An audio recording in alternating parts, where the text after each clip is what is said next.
I really appreciate that you're keeping up Carl's trend of wearing a stupid t-shirt. Yeah, I always like wearing dumb t-shirts to the office, but you can never see them, so you get to see them now. This is why I wear behind the camera. Spider-Man. So, as we know, Pixar films. As we know, yeah, we As do we know, know Pixar films. End of sentence. That's your video. It seems to be a thing that a lot of films, not just Pixar, they change their concept. So on the side channel that we have, that if you're not subscribed, go subscribe. Because we do a Fact Bar series, and there was one episode where I talk about how Monsters Inc. was supposed to be a lot darker originally, like that was the original concept. Yeah. And I found that Toy Story also had a previous concept of it being completely different to what it is now. And it was about a character called Tinny. It was a tin one-man band toy. And he was one of the main characters alongside ventriloquist. I can't say that word. Ventriloquist. Why do I pick these things where I can't say the words? He was supposed to be a ventriloquist. We've been saying for this little series that we're doing while Carl's away that we want people to suggest facts. Start suggesting things that are impossible to say for Nisha. If you have any facts that involve words that can't be said, names, we'll give them to Nisha. There was supposed to be a character called Woody. He was meant to be a ventriloquist. Ventriloquist. The second main character was supposed to be Woody, who was a dummy. Okay, I'm just going to call him a dummy. So Woody and Tinny. Yeah. So inventive. Yeah. And apparently it's supposed to be a bit darker because Woody was supposed to be a bad guy because dummies are quite terrifying, which they are, because you've seen, what was it, that Goosebumps one? Yeah, Slappy. Yeah. Is that it? Because Yeah. it was, what was the book called? It was like Night of the Living Dead or something. Was that the one with the ventriloquist in? I'm just sure it was something like that. I can see the dummy on the front cover, like. Yeah, we'll put in the Fat Bar, like the series that Slappy was in. But Slappy was one of the major villains in the Goosebumps live action film. Yeah. Because they had him be like the antagonist. Yeah, because he's quite creepy. Jack Black as R.L. Stein. A cast decision nobody saw coming. I've actually heard a little bit about this because there's some lines recorded of Tom Hanks doing a previous version of Woody. I think it was probably after he was a ventriloquist, but before the final script of Toy Story was done, where Woody's an asshole. What do you think you're doing? Off the bed. No, Woody, you get your butt off the bed. I don't believe this. Are you threatening me? I think there was a long process before Woody turned from an actual bad guy into a sympathetic, because he is technically the bad guy of that film. Like, if you take out Sid, Sid's sort of an obstruction. Woody's the villain, because Woody gets jealous of Buzz, and the reason they end up lost is because Woody, tries to get rid of Buzz and accidentally hits him out of a window. Like, Woody is the villain. So yeah, I guess they kind of kept that aspect of his personality, like, not as evil. Like, kind of discreetly evil, maybe. He's just kind of the bad guy. But as they, like, planned the film, like, he became less evil and he realised he just didn't want to be replaced. And the terrifying aspect just didn't work, so they just made him into a cowboy. Tinny became Buzz. But they did bring the dummies back for the fourth Toy Story. I was going to mention that, because they are terrifying in that film. Is that Bo?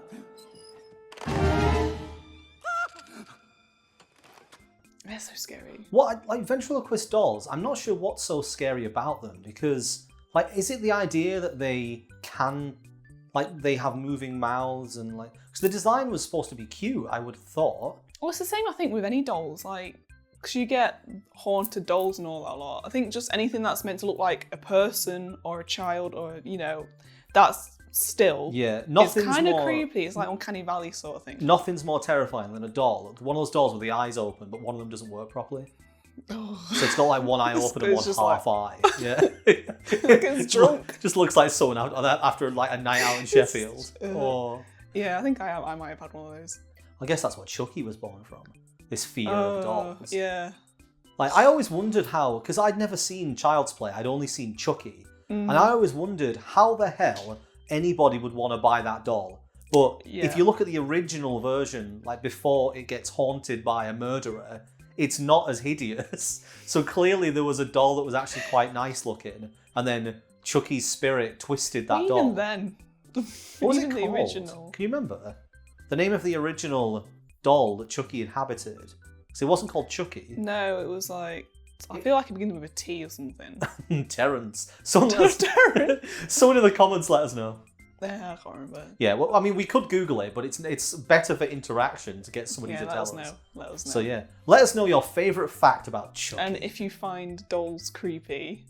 Yeah. Oh, if you got any stories about creepy dolls. Ooh. If you got any creepy doll stories, if there's enough, we could do a side channel video, a calling all commenters video on that. Yeah, because I love talking about paranormal stuff. Even though I don't really believe in it, I just like to talk about it. Yeah, it doesn't have to be your own story. It's better if it is, because then it'll be unique. But it also, there's all those ones about, like, there's that boat that's got a haunted doll on it. The Queen Mary. The Queen Mary, yeah. Yeah, because I watch, like, a couple of, like, YouTubers I follow do paranormal stories. Yeah. And I like to watch them. Whether they're real or not, I don't know. But it's just amusing to watch. And I'm always sat there like, I'm like, thank God it's not me. Like, I wouldn't want to experience it, but I like to watch other people experience it. If that comes through the microphones, that is my boiler listening to Nisha and firing up. God. It's paranormal. It's a ghost. So I mentioned the side channel earlier, which I think we should talk about. Good, well done. I was going natural. to say the word mentioning, as I already said that. We can mention it, which we should mention. Mention the side channel. So what is the side channel? It's the channel on the side, bro. So the side channel is basically an extra channel alongside the main channel where we all make our own content. Yeah. That's it. Well done. That's it. No, we've got like loads of different series going on at the minute. Like we all have our own thing, whether it be on our own or with other members of the channel. So my series consists of Truth Devil, where I take fact Fiend articles and run them through Google Translate and try and read them back. All of the other lines in the film were named because Wazo. Pet shops, where I Photoshop pets into like film posters and scenarios and stuff like that. My God, it's so bad. Another series that I'm doing is Nisha Attempts, although I am tempted to change the name to like Nisha's Niche. I think Nisha's Niche is better. Yeah, I think you've suggested it. Some people in the comments have suggested it, and I think it just sounds better than what I put. So catchy titles. And yeah, which is where I try new things. You have a series called Break Brad? Yes, it's a new series where I go on rants about things that annoy me. The first one was a big hit where I ranted about how annoying flat Earth is. NASA. Oh, it's always NASA. The ice wall is guarded by NASA soldiers with machine guns. Fuck off. There's also another series I've been doing called Calling All Commenters. And it's, well, we mentioned in this video, it's that I'm asking the audience to supply the topics of conversation because it's like, you know, we could do a ton of research, but it's always cool to get other people to throw things in that you never expected. Mm-hmm. So these tomatoes apparently get offended by bad jokes. I also edit the fact bars, but that's with all of us. Yeah. There is a park in South Korea which is full, and I mean full, of sculptures of penises. We also have a pub quiz. Oh yeah, the pub quiz. You still need to do the next one. Yes. You've done like 3. We both got an answer. I do indeed. Do you want to show it? My name is Jeff. I know Lucas has got a series where he talks about Pokemon. Yeah, he goes through interesting aspects of like Pokemon from the games. Mm-hmm. Look at them. I mean, they're just so silly looking and harmless, right? Well, that's where you're wrong. Bidooфs are human killing machines just waiting to happen. He's also doing videos where he's interviewing people as well. It's just a show where we talk about just generally like the joys of gaming and what they mean to us, and then also what change we'd like to see in the gaming industry as well. And of course, Carl's got like a multitude of like videos on there, like different series. He's got ass-kicking athletes. Well, suffice to say, the locals in Theagenes' village were not happy with him taking the representation of their god from outside the temple, and were hell-bent on killing the child. It was a different child-murdering time back then, you see. I'll make you good! Games and pastimes. This is... God. What are you doing? I'm trying... I've got one here. Fact Fiend out of focus. What is your favourite then of the Cornetto Shaun of the trilogy? Dead. Oh.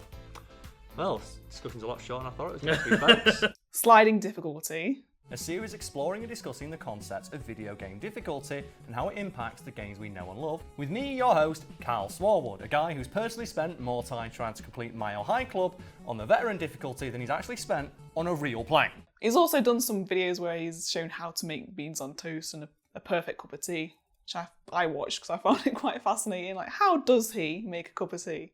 Also, you know, it's big.